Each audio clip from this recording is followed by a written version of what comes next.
অবিরত ক্ষমা করো, তুমি বাঁচাও, তুমি মারো, অবিরত ক্ষমা করো, ধরার যে জন তাকেই ধরো, ধরার যে জন তাকেই ধরো, তোমার মুঠোয় সবই আল্লাহ, সুবহানাল্লাহ, আলহামদুলিল্লাহ, লা ইলাহা ইল্লাল্লাহু মুহাম্মাদুর রাসূলুল্লাহ। সবাই একসাথে এক বাক্যে পড়ছি, সাল্লাল্লাহু আলাইহি ওয়াসাল্লাম। আমরা কোন সূরা থেকে আলোচনা করছিলাম? সূরাতুল জিলজাল। সূরাতুল ইসরাফিলের সিংহে ফুৎকার দেওয়া লাগবে কয়টা? দিছে কয়টা? আর দুটা দিবে কেউ? দেবে? সময় হবে? আচ্ছা, দেখা যাক কত দূর পর্যন্ত যাওয়া যায়। কোন জায়গায় ছাড়ছিলাম মনে আছে? মানুষ বলবে ইয়াকুলুল ইনসানু আইনাল মাফার, আমরা এখন যাব কোথায়, পালাবো কোথায়? আল্লাহ বলবেন কাল্লা লা ওয়াদারা ইলা রাব্বিকা ইয়াউমাইদিনিল মুস্তাকার, তোমার রবের সামনে দাঁড়ানো ছাড়া আজকের পালানোর কোনো জায়গা। আল্লাহ রাব্বুল আলামিন হযরত ইসরাফিল আলাইহিস সালামকে বলবেন, ইসরাফিল তোমার তো তিনটা ফুৎকার দেওয়া লাগতো, কেবল একটা ফুৎকার দিয়েছো, পৃথিবীতে ভূমিকম্প শুরু হয়ে গেছে, পৃথিবী কাঁপাকাঁপি শুরু হয়ে গিয়েছে। ইযা জুলজিলাতিল আরদু জিলজালাহা, গোটা দুনিয়া কাঁপাকাঁপি করছে, মানুষ দৌড়াদৌড়ি আরম্ভ করছে। ওগো ইসরাফিল, এবার আমার হুকুমে তুমি 2 নাম্বার ফুৎকার দিয়ে দ্বিতীয় ডিউটি পালন করো। কোন সুবহানাল্লাহ। হযরত ইসরাফিল আলাইহিস সালাম দ্বিতীয় ফুৎকার যেই না দিবে, দ্বিতীয় ফুৎকার দিয়ে ফেলবে, সঙ্গে সঙ্গে আল্লাহ বলেন পৃথিবীতে যত প্রাণী আছে, যত মানুষ আছে, আল্লাহর হুকুম পাওয়ার সঙ্গে সঙ্গে ইসরাফিলের দ্বিতীয় ফুৎকারে সমস্ত প্রাণী মারা যাবে। সব প্রাণী কি হবে? সমস্ত মানুষ মারা যাবে, সমস্ত প্রাণী মারা যাবে। আল্লাহ এবার মালাকুল মউতকে ডাক দিয়ে বলবে, ও মালাকুল মউত, সব তো মারা গেল, এখন আর কে বাকি আছে? মালাকুল মউত বলবে, রব্বুল আলামিন সব প্রাণী মারা গেছে, সমস্ত মানুষ মারা গেছে, কেউ আর জীবিত নাই, শুধু ফেরেশতারা বাকি আছে। আল্লাহ বলবেন, মালাকুল মউত তুমি চলে যাও, এবার ফেরেশতাদের জান কবজ করো। কোন সুবহানাল্লাহ। ফেরেশতাদের জান কবজ হবে, সমস্ত ফেরেশতারাও মারা যাবে। আল্লাহ প্রশ্ন করবে, ও মালাকুল মউত মান বাকিয়া, ইয়া মালাকুল মউত, হে মালাকুল মউত এখন আর কে বাকি আছে বলো? মালাকুল মউত বলবে, রব্বুল আলামিন আপনার হুকুমে সমস্ত প্রাণী মেরে ফেলছে, সমস্ত মানুষ মারা গেছে, কেউ আর বাকি নেই, শুধু ফেরেশতারা বাকি। আল্লাহ বলবেন, মালাকুল মউত এবার তুমি ফেরেশতাদের জান কবজ করে সমস্ত ফেরেশতাদেরকে তুমি মেরে ফেলো। সমস্ত ফেরেশতারা মারা যাবে। আল্লাহ প্রশ্ন করবে, মান বাকিয়া, ইয়া মালাকুল মউত, হে মালাকুল মউত এখন আর কে বাকি আছে? মালাকুল মউত বলবে, রব্বুল আলামিন সমস্ত প্রাণী মারা গেছে, সমস্ত মানুষ মারা গেছে, সমস্ত ফেরেশতারাও মারা গেছে, এখন শুধুমাত্র 4 জন প্রধান ফেরেশতা জিবরাইল, মিকাইল, ইসরাফিল আর আমি আজরাইল পৃথিবীতে জীবিত আছি, আর আপনি আছেন। আল্লাহ বলবেন, মালাকুল মউত তুমি চলে যাও, এবার জিবরাইলের জান কবজ করো। সুবহানাল্লাহ। এই কোরআনে আল্লাহ যে জিবরাইলকে শাদীদুল কুওয়া বলেছেন, প্রচন্ড ক্ষমতার অধিকারী জিবরাইল আলাইহিস সালাম, এত ক্ষমতা জিবরাইল আলাইহিস সালামকে আল্লাহ দিয়েছিলেন। নবীজি বলেন, জিবরাইলকে তার অরিজিনাল আকৃতিতে আসল শুরুতে আমি 2 বার দেখেছি। একটা দেখেছি প্রথম যেদিন হিরা গুহায় ওহী নাযিল হয়, আর একটা দেখেছি মিরাজের রজনীতে। জিবরাইলের আমি 600 পাখা দেখেছি।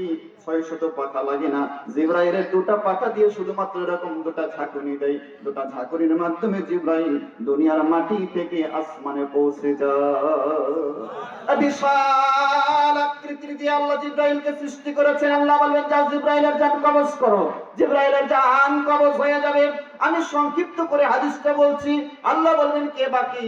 বলে মিকরাইল বাকি। আল্লাহ বলবেন যাও মিকরাইলের জান কবজ করো। আল্লাহ বলবেন মান বাকিয়া ইয়া মালাকুল মউত, এখন আর কে বাকি আছে? মালাকুল মউত বলবে আল্লাহ ইসরাফিল বাকি। আল্লাহ বলবেন যাও ইসরাফিলের জান কবজ করো। জিবরাইল মারা যাবে, মিকরাইল মারা যাবে, ইসরাফিল মারা যাবে। আল্লাহ প্রশ্ন করবে ও মালাকুল মউত, এখন আর কে বাকি আছে? মালাকুল মউত বলবে রব্বুল আলামিন, এখন শুধুমাত্র আমি মালাকুল মউত পৃথিবীতে জীবিত আছি, আর কেউ নাই।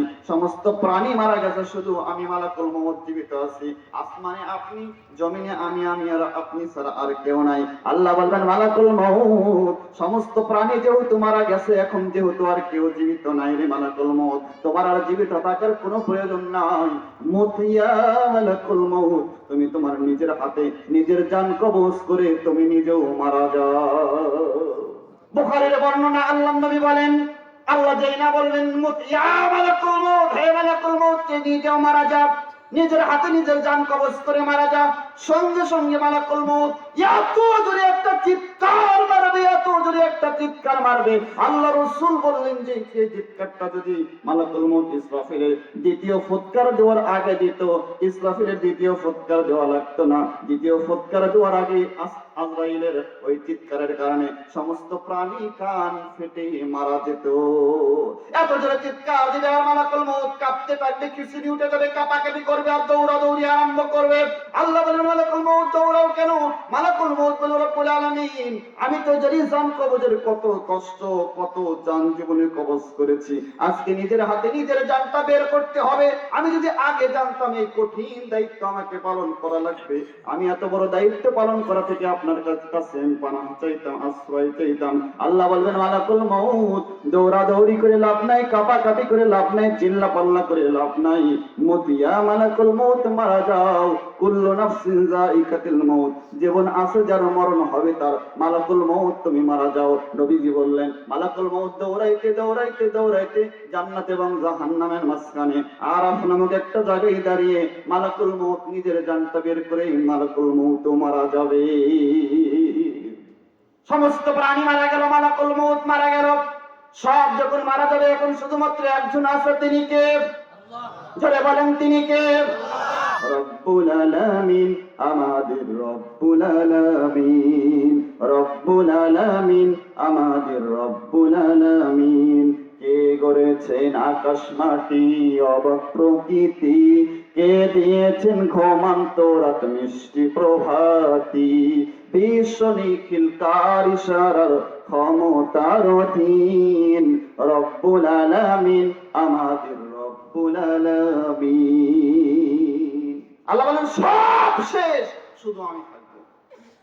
আল্লাহ রাসূল বলেন এবার আল্লাহ তার কুরসিতে বসে বসে, ওয়াসিয়া কুরসিউস সামাওয়াতি ওয়াল আরদ, আল্লাহর কুরসিতে আল্লাহ বসে, আর রহমানু আলাল আরশি ইস্তাওয়া, আরশে আজিমে আল্লাহর কুরসিতে আল্লাহ বসে। এবার দুনিয়ার দিকে দৃষ্টি নিক্ষেপ করবে, দুনিয়ার দিকে দৃষ্টি নিক্ষেপ করে দুনিয়াকে জিজ্ঞেস করবে, ইয়া দুনিয়া আইনা জিবালু, হে দুনিয়া তোমার সেই পাহাড়গুলো আজকে কোথায়? পাহাড় কি তখন থাকবে? পাহাড় কিসের মতন উড়ে বেড়াইছে? আল্লাহ জিজ্ঞেস করবে, ইয়া দুনিয়া আইনা আনহারু, হে দুনিয়া তোমার সেই নদীগুলো আজকে কোথায়? যে নদীগুলো পৃথিবীতে প্রবাহমান ছিল সেগুলো আজকে কোথায়? নদী কি সেদিন থাকবে?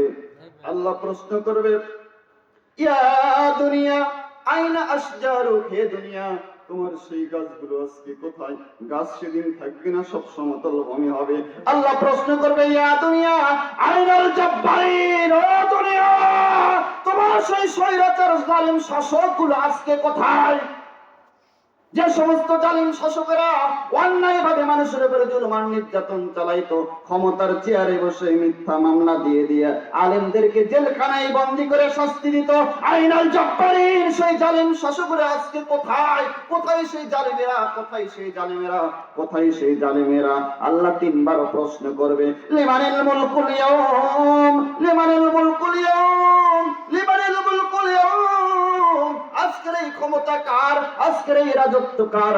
আজকের এই প্রভুত্ব কার? আজকের সমস্ত ক্ষমতার উৎসকে কোনো জবাব হবে না, কারণ জবাব দেবে কে? সবটুকু কুপকাত হয়ে পড়ে আছে। আল্লাহ রাসূল বলেন আল্লাহ তিনবার প্রশ্ন করবে ক্ষমতা কার, ক্ষমতা কার, ক্ষমতা কার। কোন প্রশ্ন যখন হবে না আল্লাহ সঙ্গে সঙ্গে নিজের প্রশ্নের জবাব নিজেই দিয়ে বলবেন লিল্লাহি ওয়াহিদিল কাহ্হার। কেবলমাত্র একমাত্র শুধুমাত্র আমি আল্লাহ ছাড়া আজকে আর কারো কোনো ক্ষমতা পৃথিবীতে চলবে না। কোন ক্ষমতা থাকবে কারো না। কিসের ক্ষমতা দেখান?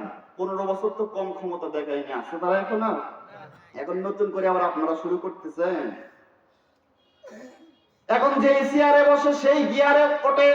আমি এখন চেয়ারে আছি, আমি এখন গিয়ারে আছি।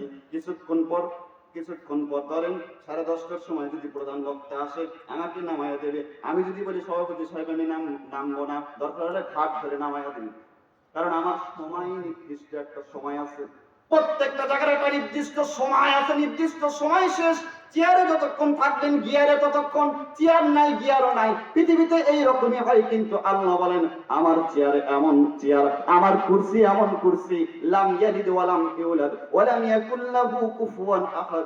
আমার সাথে পৃথিবীর কারো কোনো সমকক্ষ নাই। আমার চেয়ার এমন চেয়ার, আমি শুরুতে ছিলাম, এখন আছি, ভবিষ্যতে থাকবো। আমার লয়ও নাই, আমার কোনো ক্ষয়ও নাই। আমি হাই, আমি কাই, আমি চিরঞ্জীব এবং চিরস্থায়ী। জোরে কোন সুবহানাল্লাহ। সুতরাং ক্ষমতা যদি দেখাইতে হয়, ক্ষমতা শুধুমাত্র আল্লাহর চলবে। আর আল্লাহর ক্ষমতা যদি হয়, এই পৃথিবী চলবে হচ্ছে কোরআন দিয়ে। কারণ কোরআন ছাড়া পৃথিবীতে শান্তি প্রতিষ্ঠিত হবে না। আল্লাহ বলেন আলা লাহুল খালকু ওয়াল আমর, পৃথিবী সৃষ্টি করেছি আমি আল্লাহ, কোরআন দিয়েছি আমি আল্লাহ। পৃথিবীতে শান্তির জন্য কোরআন ছাড়া অন্য কোনো বিধান দিয়ে পৃথিবীতে শান্তি প্রতিষ্ঠিত হবে না। আপনি যত চেষ্টা করেন আপনি পারবেন না। আল্লাহ বলেন বানাইছি আমি পৃথিবীতে শান্তির জন্য, কোরআন দিয়েছি, এই কোরআন দিয়ে শান্তি প্রতিষ্ঠিত হবে। আল্লাহ প্রশ্ন করবে লিমানিল মুলকুল ইয়াউম, কেউ কে আছে ক্ষমতাধর? কোন জবাব যখন হবে না, আল্লাহ নিজের রাজত্ব নিজেই বসে বসে কত হাজার বছর আল্লাহ রাজত্ব করতে থাকবে। আল্লাহ নবী বলেন আল্লাহ ছাড়া কেউ জানে না। লক্ষ কোটি কোটি বছর যখন পেরিয়ে যাবে, কারো জন্য যখন কোনো ক্ষীণ পর্যন্ত আওয়াজ হবে না, সবাই মারা পড়ে আছে, কুপকাত হয়ে পড়ে আছে। আল্লাহ এবার হঠাৎ করে ইসরাফিল আলাইহিস সালামকে ডাক দিবে, ইসরাফিল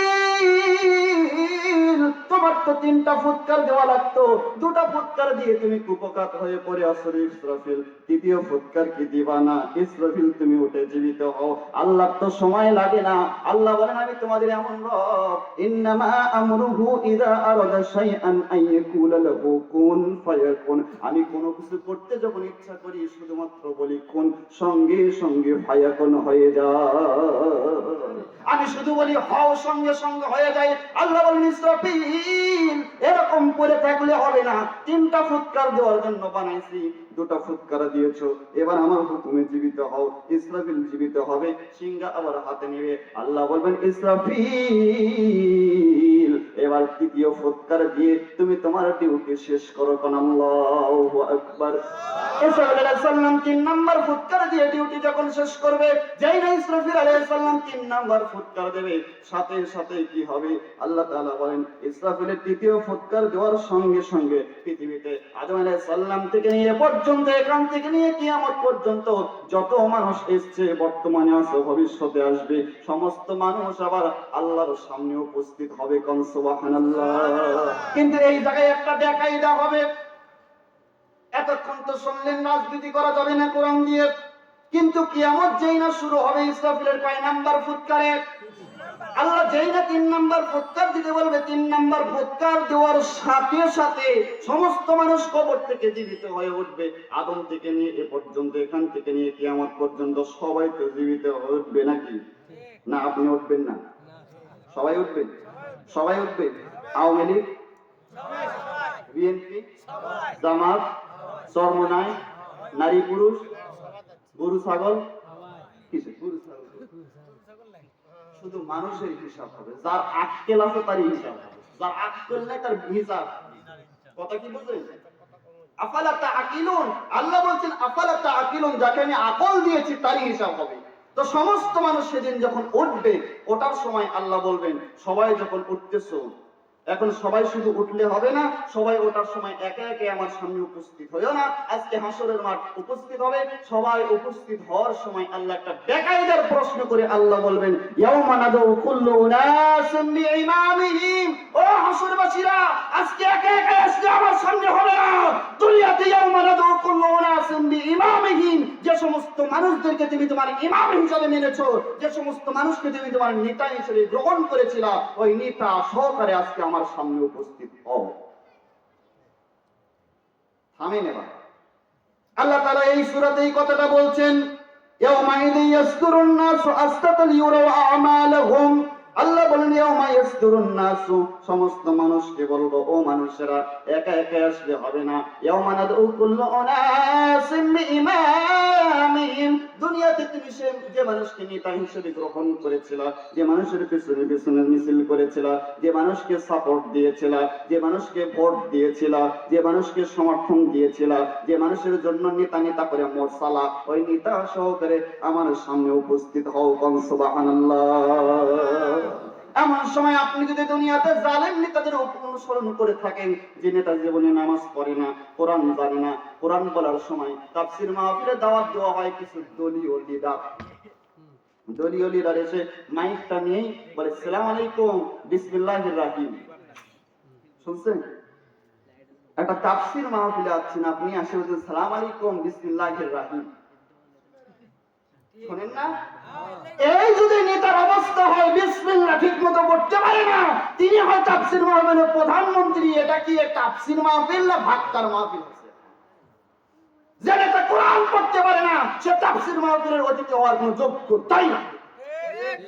তাফসীর মাহফিলে আসবে তারাই যারা কোরআন বোঝে, কোরআন আমল করতে পারে তারা। আপনি আউযুবিল্লাহ বিসমিল্লাহ ঠিকমতো পড়তে পারেন না, আসসালামু আলাইকুম আর আউযুবিল্লাহর হারাড্ডি গুঁড়ো করে শেষ করতেছেন, আপনি কিসের নেতা? আল্লাহ বলবেন নেতা সহকারে উপস্থিত হও। দুনিয়াতে যদি জালেম নেতাদের অনুসরণ করেন, কিয়ামতের দিন কি আপনি বিশ্ব নবীকে নেতা হিসাবে পাবেন? কি মনে হয়? ছোট্ট দৃষ্টান্ত দিলে বুঝবেন। দেখেন, ধরেন সারাদিন আওয়ামী লীগের মিছিল হচ্ছে, এই 4 মাথা থেকে 7 গ্রাম পর্যন্ত আওয়ামী লীগের মিছিল হচ্ছে, জয় বাংলা জয় বঙ্গবন্ধু। যদিও এখন ভয়ে ঠেলাই বাড়াই না, এক সময় তো হইতো। এখন ধরেন সারাদিন আওয়ামী লীগের মিছিল আপনি করলেন, বিকাল বেলা যদি বিএনপির অফিসে 7 গ্রাম অফিসে চা খাইতে যান, চা কি আপনাকে দেবে? কেন দেবে না? এই দুনিয়াতে একজনের মিছিল করে আর একজনের চা পাওয়া যায় না। সারাদিন মিছিল করলেন আওয়ামী লীগের, বিকাল বেলা যদি জামাতে ইসলামের অফিসে বিরিয়ানি খাইতে যান, বিরিয়ানি কি আপনাকে দেবে? এই দুনিয়াতে একজনের মিছিল করে আর একজনের চা পাওয়া যায় না, মাত্র 5 টাকার চা। এই কপাল পোড়া মুসলমান শুনে রাখেন, 5 টাকার চা যদি একজনের কাজ করে দুনিয়াতে আর একজনের পক্ষ থেকে না পাওয়া যায়, দুনিয়াতে জীবনের শুরু থেকে নিয়ে শেষ পর্যন্ত বেনামাজি কাফের ফাসিক ফুজ্জার, মুখে দাড়ি নাই, মুখে কোরআন নাই, হাদিস নাই, ইসলাম নাই, আল্লাহ রাসূলের কোনো সুরত নাই, দেখলেই মনে হয় জাহান্নামী নেতা। ওই নেতার অনুসরণ করে, ওই নেতাকে সাপোর্ট দিয়ে, ওই নেতাকে সিল মেরে আপনি একজনের মিছিল করে যেমন একজনের চা পাওয়া যাবে না, অনুরূপ ভাবে জালেম নেতাদের অনুসরণ করে কিয়ামতের দিন বিশ্ব নবীর সুপারিশ কপালে জুটবে না। সম্ভব নয় তো। আপনি সারা জীবন কাজ করছেন, জালেমদের নবী সুপারিশ করবেন, নবী কি আপনাকে কি পাইছেন আপনি? আল্লাহ বলবেন নেতা সহকারে উপস্থিত হও, সমস্ত নেতারা উপস্থিত হবে। এই কথা বললেই মানুষ এখন মনে করে রাজনীতি। এখন যদি এটা যদি রাজনীতি হয়, তাহলে আল্লাহর দোষ হবে, বক্তাদের দোষ দিয়ে কোনো লাভ না। সূরা বানী ইসরাঈল 71 নম্বর আয়াত আল্লাহ বলছেন, ইয়াউমা নাদউ কুল্লু উনাসিন বিইমামিহিম, প্রত্যেকটা মানুষকে তার নেতা সহকারে আমি সেদিন ডাকবো। বুঝায় ঠিক আছে তো? আপনি যে বাড়িতে খুলে দেখবেন, যে কোনো বাংলা কোরআনের ভেতরেই আপনি পাবেন ইয়াউমা নাদউ কুল্লু উনাসিন বিইমামিহিম। ইমাম শব্দের অর্থ আপনি যে নেতাকে সাপোর্ট দেখুন, সেই নেতা সহকারে উপস্থিত হইতে হবে। মাথা ঘুরতেছে এখন, যে কি করলাম সারা জীবন, কাজ ভোট দিলাম, খালি যে কোন যে ভোট কিনে জান্নাতের টিকিট কিনে, টিকিট কিনা লাগে না, জান্নাতে যাওয়ার পথ বলে দিচ্ছি। আর আপনি যদি মনে করেন এটা রাজনীতি, আপনার মতন পাগল পৃথিবীতে আর কেউ নাই। আপনি এখনো যদি না বোঝেন, আপনি বুঝবেন কবে? আল্লাহ বলবেন নেতা সহকারে উপস্থিত হও। সমস্ত মানুষ যখন উপস্থিত হবে, নেতারা সামনে থাকে, হাসরের ময়দানে নেতা পিছনে থাকবে না, সামনে থাকবে। যেহেতু দুনিয়াতে সামনে থাকে, অনুসারীরা বলবে নেতা আজকে পিছনে থাকলে হবে না, আজকেও সামনে থাকা লাগবে। কাম সুবহানাল্লাহ। সমস্ত নেতাদেরকে সামনে দেওয়া হবে, অনুসারীরা পিছন দিয়ে চলতে থাকবে। সূরা বাকারার ৭৮ নম্বর, ১৭২ ৭৩ নম্বর আয়াতে আল্লাহ বলছেন নেতারা সামনে থাকবে, অনুসারীরা পিছনে পিছনে চলতে থাকবে। চলতে চলতে চলতে চলতে তারা দেখতে পাবে জাহান্নাম থেকে আগুনের লেলিহান শিখাগুলো মাথা উঁচু করে বলতেছে ওয়ারাউল আযাব, ওয়ারাউল আযাব। ও নেতা আসো, আসো চেয়ারম্যান, আসো মেম্বার, আসো